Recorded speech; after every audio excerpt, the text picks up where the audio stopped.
Yun! Welcome back guys sa Nerfits Gaming. So ngayong araw mga quiz, meron pa tayong unboxing sa review. Itong ating bagong mouse sa si Machinike M7.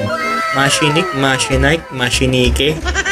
So check natin mga quiz kung talaga bang sulit sa presyo ang ating bagong mouse sa si Machinike M7. Pero syempre bago natin mga quiz, bago tayo mag-start, kung bago ka lang sa ating channel, baka pwedeng pa-click ng subscribe button at i-click mo na rin po ang notification bell para sa ating latest upload. So tara mga quiz, unbox na natin.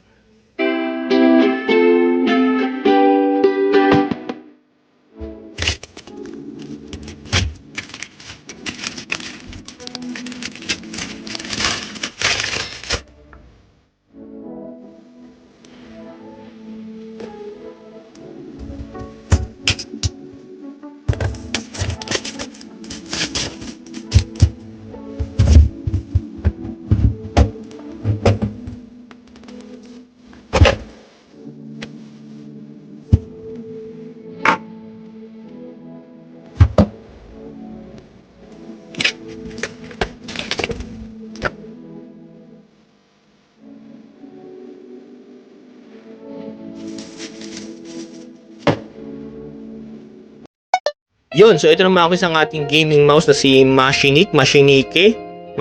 So hindi ko alam kung nagsakling tawag ito mga quiz.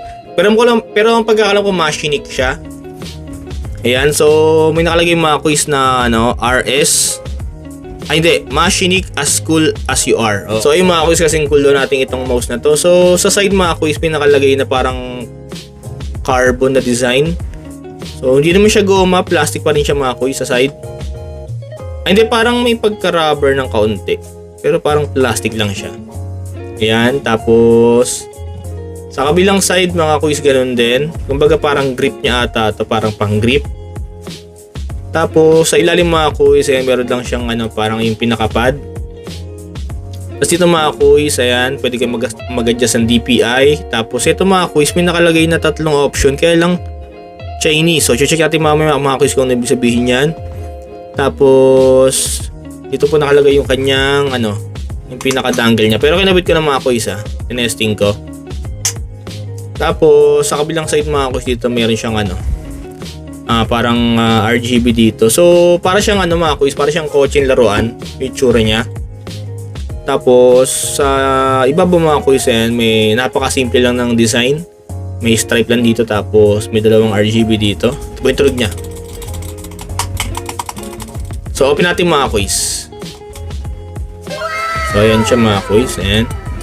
So ayan po siya mga quiz. May mga siya. Ayan, RGB. Tapos pwede nyo i-adjust yung nito mga quiz, yung RGB combination sa may application.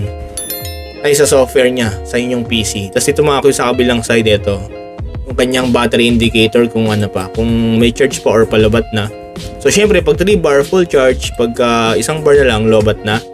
Tapos ang price ito mga quiz is nasa po siya 2,200. Kumpara po mga quiz sa ibang gaming mouse, may kamahalan to ng kaunti. Kasi ito mga quiz pag in-avail nyo is yung kanyang lang kasama, cable, charging cable niya. Tapos ito lang. So una sa features mga quiz ng ating bagong mouse sa si Machinike M7 is meron po siyang dual mode. Ibig sabihin mga quiz, pwede po siyang wireless or wired. So syempre mga quiz, advantage ng wireless syempre mga quiz, yung ating table is malinis, walang wire na mga nakalabas. So ako mga quiz kasi prefer ko yung ganun mga quiz, yung aking desktop table is walang mga cable talaga na nakalawit. So kaya mas prefer ko itong mga quiz yung Machinike na wireless.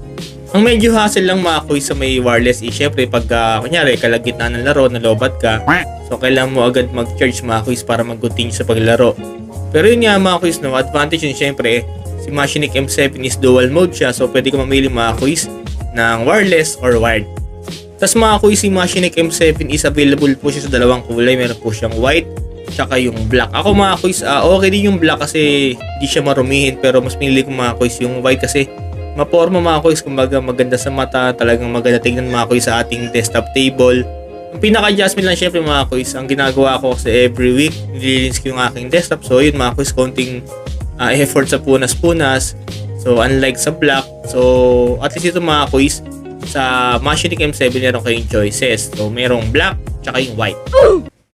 Tapos mga quiz, next sa features nitong ating Machinike M7 is meron po siyang PMW 3,335 na sensor at meron yung kanyang DPI mga kuys is pwede po umabot hanggang 16,000. So ako mga kuys, no, hindi mo na ako masyado malaro ng mga FPS, mga competitive games. So ako mga kuys kasi more on offline ako.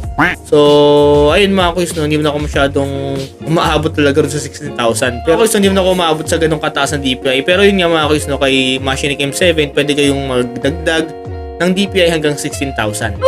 Tapos meron po siyang 1,000 Hz na polling rate at 80 million switch. So, kumbaga mga kuys, yun po yung kanyang lifespan hanggang 80 million clicks. Pero syempre mga kuys, diba, hindi man tayo aabot siguro ng ganong kataas.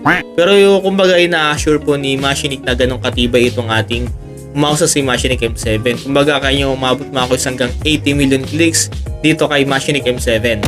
Tapos mga kuys, meron din po siyang 16.8 million RGB lights. Kumbaga mga kuys, marami tayong choices dito.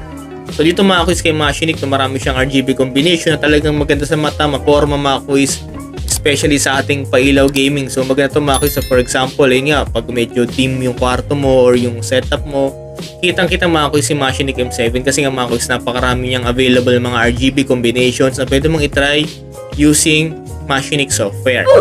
So isa yun maganda mga kuys, no, kay Machinic M7 is supported po siya ng software. So pwede kayong mga kuys, mag-assign ng mga buttons or magpalit-palit ng RGB using Machinic software. Kasi mga kuys, may ibang mga murang mouse, yun nga lang, hindi supported ng software. So at least ito mga kuys, no, kay Machinic M7, bukod sa may magaganda siyang features, supported pa siya ng software. Okay. Tapos next mga kuys, sa features ni Machinic M7, isa po ito mga kuys na nagustuhan ko kay Machinic kasi meron po siyang 120 hours na battery life. Kasi mga kuys, merong mga available na mga mouse na magaganda rin, na mga branded, na mas mura, di hamak dito mga kuys kay Machinic M7. Yun nga lang mga kuys, no, ang di ko nagustuhan mga kuys sa ibang mouse kasi is medyo mababa yung milliampere po ng battery. Usually mga kuys, sa mga battery ng ibang brand, ng ibang mouse is nasa 300 to 400 lang yung milliampere mga kuys, no. Actually mga kuys, may isa akong naging choice, yung Raktalan na bago, Raktalan Air. Maganda kasi yun mga kuys, dalawa yung battery, detachable pa siya. So for example, malobat yung isang battery, pwede mong isalpak mga kuys yung secondary battery na free dun kay Raktalan Air. Ang ano ko lang mga kuys, no, kasi medyo mababa yung milliampere ng battery, which is 300. Kumbaga mga kuys, ayun po yung second choice ko mula rito kay Machinic M7. So goods din yung mga kuys, no, kung namimili kayo ng iba't ibang klaseng mouse. Check nyo rin mga kuys yung Raktalan Air, mas mura ng kaunti, pero nasa 2,000 peso din yun mga kuys. Okay. So goods din yun, pero yun nga, naging lamang neto mga kuys, no, ni M7 is mas mataas yung battery. Pero pagdating mga kuys sa accessories, napakaraming accessories nun ng Raktalan Air. Check nyo yun, pero yun nga, mas nagustuhan ko to kasi mas gusto ko yung forma, tsaka yung battery life nga mas mataas. And last mga kuys, sa features ni Machinic M7 is meron po tayong bigat lang na 95 grams. So maganda ito mga kuys. So kahit medyo may kalakihan yung ating Machinic M7 is magaan lang siya, which is 95 grams. Kasi ako mga kuys, prefer ko rin yung hindi gano'ng kabigatan ng mga mouse. Kasi syempre mga kuys, pag mabigat, habang tumatagal mga kuys tayong gumagamit, medyo nakakangalay. So dito mga kuys, kay Machinic M7, 95 grams lang, which is kahit magdamag tayo mga kuys, maghapon tayo maglaro, mag-browse, hindi yan nakangawit kasi nga magaan lang itong ating mouse na si Machinic M7. Okay. And last mga kuys, gusto ko rito kay Machinic M7 is naka Type-C na po siya. Pero mga kuys, no, hindi lang siya normal na Type-C kaya sa ibang mouse. So ito mga kuys, no, yung Type-C cable na kasama kay Machinic is para siyang may sungay mga kuys. Kumbaga, para siyang lock na kung saan kapag naglalaro ka, for example, naka-wired ka, so hindi siya mahuhugot mga kuys, unlike sa ibang Type-C na mga mouse. So konting atras mo lang mga kuys ng mouse, possible siyang manghugot kasi nga walang lock. Compare dito mga kuys kay Machinic M7, maganda yung cable, Type-C, tapos parang may sungay sa gilid, which is talagang kahit ano mga kuys, atak-atakin mo yung mouse, hindi siya basta-basta mahuhugot.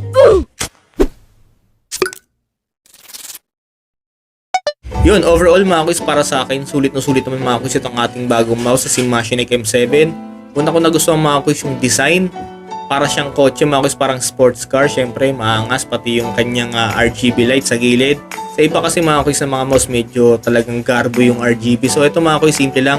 Nasa gilid sa harapan sa ko sa unahan, parang ano mga kuys, no? Parang ilaw sa harapan ng kotse yung dating. Tapos, second mga kuys, nagustuhan ko rito yung battery, ano niya, status niya. Which is kitang kita kasi mga kuys, sa ibang mouse is hindi mo malalaman kung lobat na siya. So ito mga kuys, Meron siyang battery status sa gilid, which is tatlong bar. So kung 1 bar na lang mga quiz, tapos para kung maglaro, syempre charge mo na. Kumbaga mga quiz, makita mo yung battery usage, kung malulubat na ba siya or hindi pa.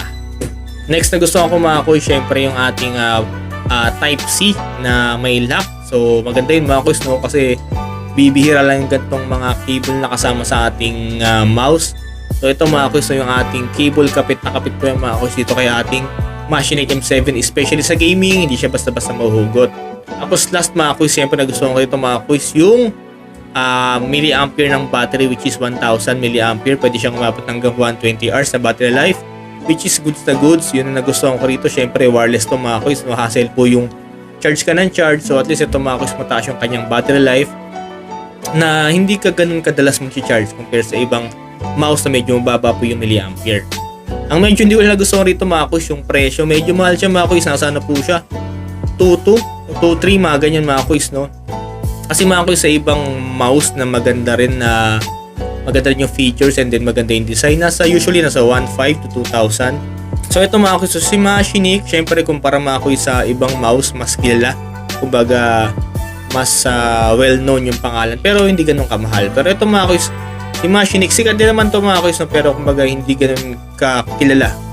Nakita ko to mga quiz sa may Lazada nung bagong labas pa lang. Tapos nag-order ako kaso out of stock agad. Kumbaga ubos agad kasi nga medyo bago at syempre maganda yung itsura, maganda yung features itong ating Machinex M7, which is hindi ako nagkamali kasi after nung magka-stock nag-order agad ako. So dumating siya mga quiz mga 4 to 5 days. So ayun mga quiz, para sa akin sulit na sulit naman ito ang ating mouse sa si Machinex M7. Yun, at yan po natapos mga quiz ang ating unboxing sa review nitong ating bagong mouse sa si Machinex M7. Meron tayong link sa baba mga quiz ng ating Shopee link kung gusto nyo mag-avail ng ganitong klaseng mouse. At syempre maraming salamat sa panonood mga quiz. Kung hindi ka pa lang subscribe, please like, share, and subscribe para mas marami pa tayong videos na abangan. God bless mga quiz and peace!